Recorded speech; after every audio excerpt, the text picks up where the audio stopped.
پر ہوگا تو انشاءاللہ تعالی یہ تعویذ بالکل درست ہوگا۔ اور کبھی بھی کوئی تعویذ بنائیں، وہ مربع ہو یا مثلث ہو، اس کو بنانے کے بعد تینوں چاروں طرف سے اعداد بھی دیکھ لیا کریں کہ پورے آ رہے ہیں نہیں۔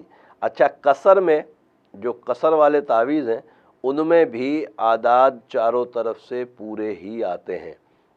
اور قصر کا تعویذ جو ہے، میں کوشش یہ کر رہا ہوں کہ قصر والے جتنے بھی تعویذ ہیں ان کو بے کسرہ کر دیا جائے، یعنی کہ اعداد جو ہیں وہ پورے کے پورے آپ کو بھرنا پڑے، کوئی اضافہ ایکسٹرا اضافے کی ضرورت نہ پڑے۔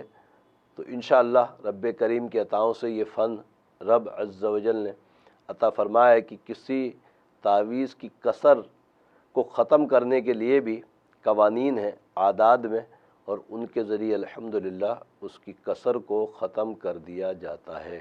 تو یہ تعویذ گھر کی حفاظت کا جو میں پورا طریقہ کار آپ کو ویڈیو میں بتا چکا ہوں، استعمال کیجئے، اللہ کی عطاؤں سے فائدہ اٹھائیں گے۔ الحمدللہ عز و جل، مجھے امید ہے کہ آپ نے گھر کی حفاظت کے لیے تعویذ بنانا سیکھ لیا ہے۔